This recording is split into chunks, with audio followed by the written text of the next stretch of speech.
Hey yo, what's poppin', we're dropping boys, it's your boy Dynamics, and in today's video, just mind my dog in the background, in today's video, I'm going to be going through the roundup for week 3 of the Premier League. So if you guys do go on to enjoy today's video, go down there, smash that like button, and whilst you're down there, press the button, subscribe, and press the bell to be notified every time which I upload a banger onto your recommended page. But without the yippee yapper, let's round up week 3 at the Premier League.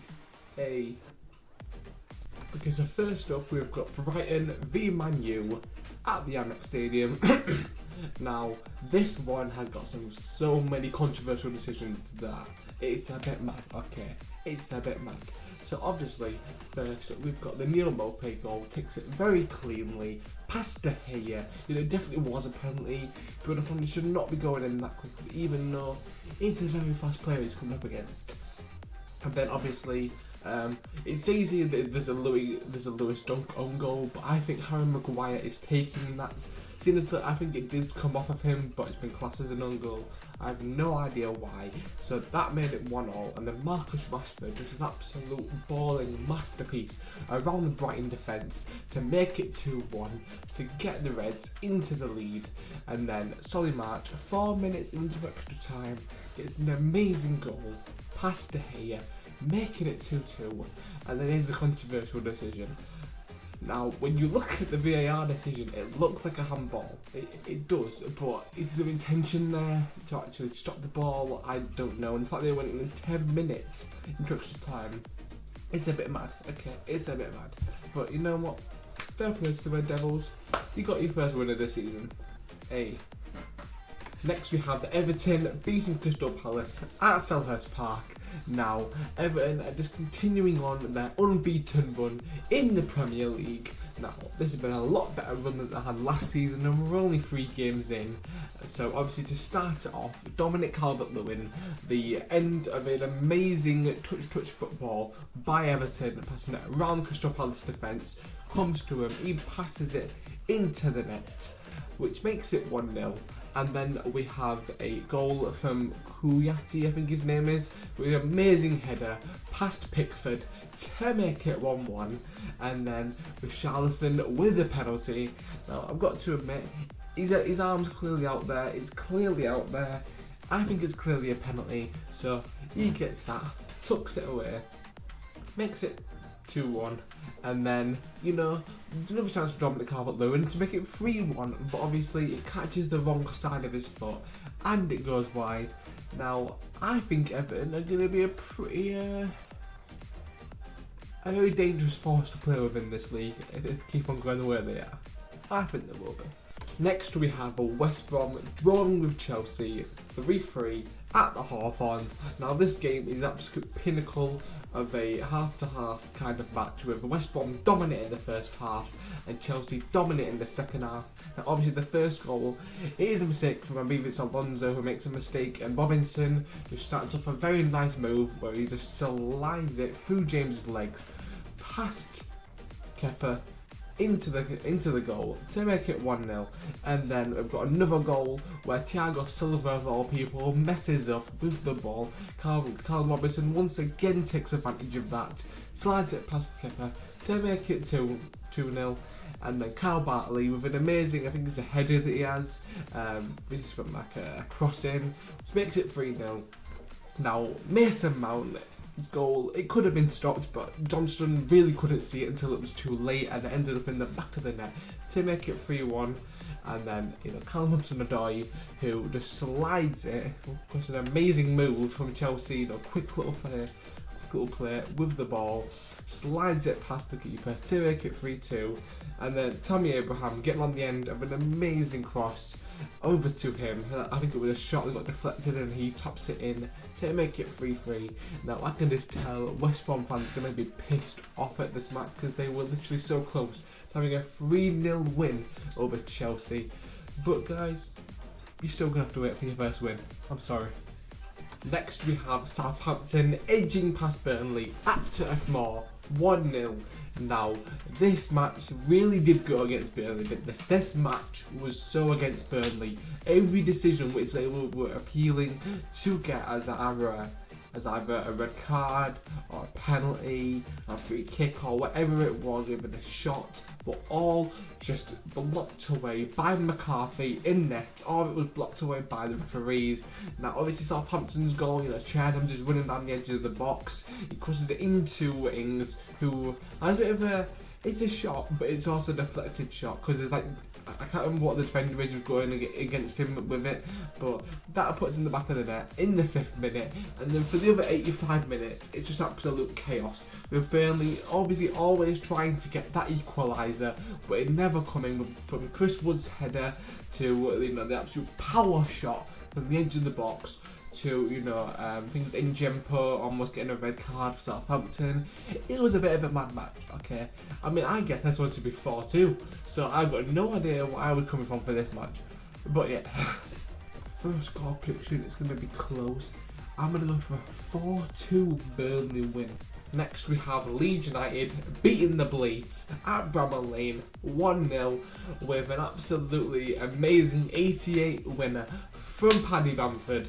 Now, this is why I'm wearing my Leeds shirt. This is why I'm wearing my Leeds shirt, because I could not be prouder of my club. And I'm going to take an unbiased approach to this match. Okay, so obviously, in the first half, it was pretty end-to-end. Sheffield United had quite a few chances. Leeds had quite a few chances. I mean, one thing that I got criticised about this match is why was it on BT Sport? Who has BT Sport on a reel? Who wants to pay an extra £25 a month for BT Sport? Just put it on Sky Sports Premier League instead of putting some highlights from a match that's like 50 years ago. Who's going to watch that? So yeah, that's my only criticism of this match. Drop it on BT Sport. Barely anyone has it. Yeah, dickheads. But anyway, aside from that, there was a very end-to-end kind of match with chances both on Sheffield United and Leeds United. Leeds United had a lot of chances in this match, which kind of goes back to how they were in the Championship.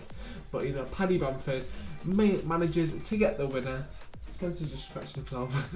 And legit, Click is just coming through up to the edge of the Sheffield United box. He passes it through to Rodrigo. Rodrigo dribbles it a bit down to the edge of the box for Harrison. Harrison, you already know what he's going to do. He crosses it into Bamford, who runs into space, heads it down past Ramsdale, who guys had an amazing performance, but not nearly as good as Melia performance, who made an absolutely cracking amount of saves for Leeds. So it was a bit of a mad match.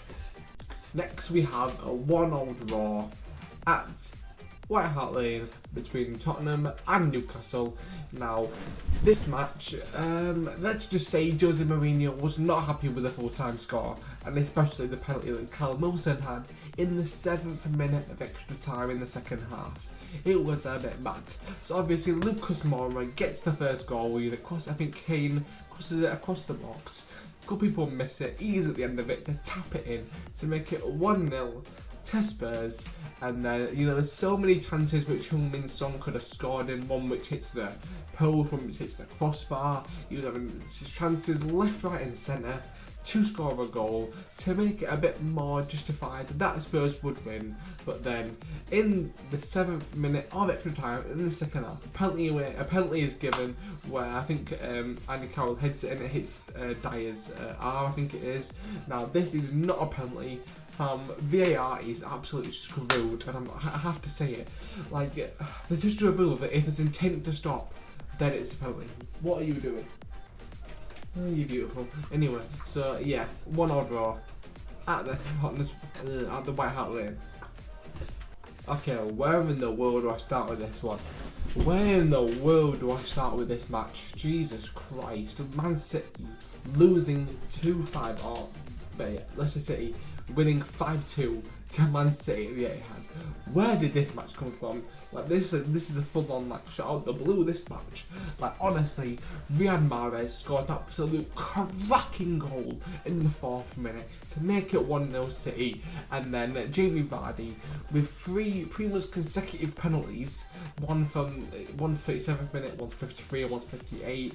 Each one, I mean, I've got to say, these are the penalties, but they're not exactly the biggest penalties, if you know what I mean. They're not exactly a full-on massive like clipping injury kind of penalty. They're just like pushing up. They're mostly just shoving penalties. So obviously Jamie Vardy took away the first one.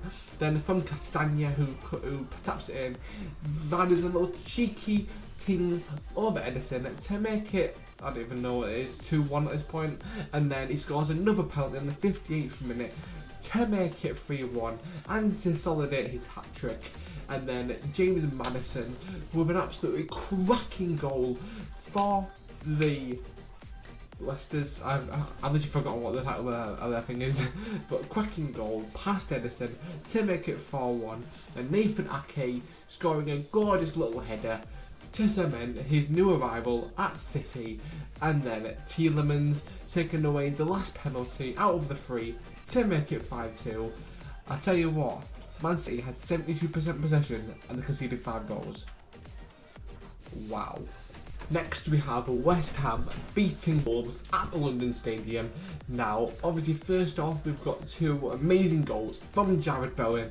One where he's dribbling around the defence, he tucks it away to make it 1-0. And then, I believe it's Fornals or something who has a shot, it hits the post, it comes back out to him, and he taps it in past Ruben Patricio to make it 2-0.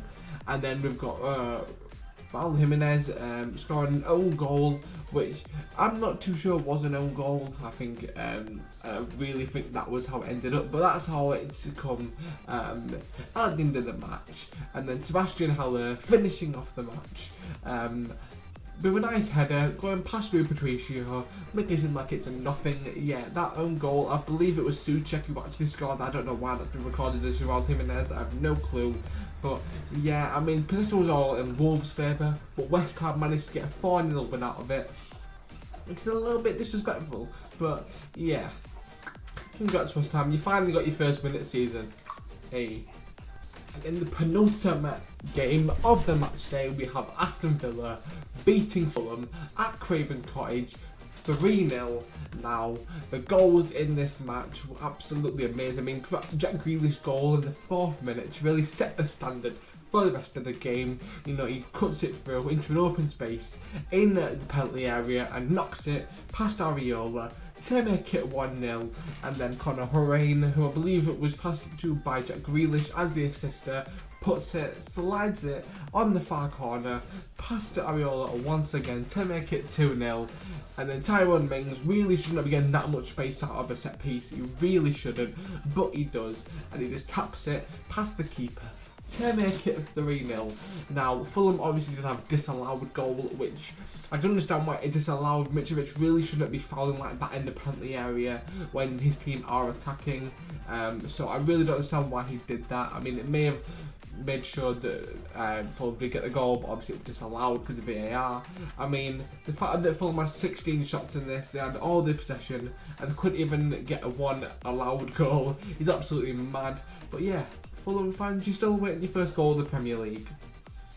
And lastly, we have Liverpool beating Arsenal at Anfield 3-1.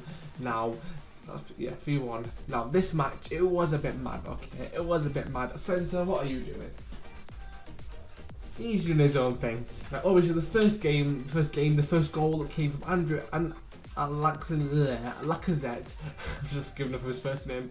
But obviously, Andrew Robertson unintentionally kind of like clicks it over to him. It was in an open space in the penalty box. It just taps it past Alisson to make it 1-0, and then Sadio Mane, and then with a nice little ball in to the penalty box to make it a 1-1, and then Andy Robertson makes up for his mistakes from earlier on for the Arsenal goal, and you know, he gets the ball right at the end of the cross, and he's dribbling up in a bit in the penalty area and decides, you know what, I'm going to tuck this away. Puts it over the keeper to make it 2-1. Now, I believe there was Lacazette almost got a second goal, but he just didn't come away from Alisson enough to get the ball around him. So obviously Alisson was able to save it, and then Diego Jota scoring on his debut. You know, a nice little slick from the edge of the box, going across the ground into the far corner to make it 3-1. 3-1, not 4-1, to Liverpool. Now, the fact that Liverpool had 21 shots in this and 66% possession, I can kind of question their clinicality in front of goal, but you know, they still got the 3 points, so I've got to give them credit. I got it. Okay guys, that is going to wrap it up for the roundup of week 3 of the Premier League. If you guys did go on to enjoy this video, why don't you go down there and smash that like button. Whilst you're down there, press the button that says subscribe, hit the big red share button and press the bell to be notified every time we upload a banger onto your recommended page of yours. But yeah guys, I will see you in the next video of mine. Take care and peace guys.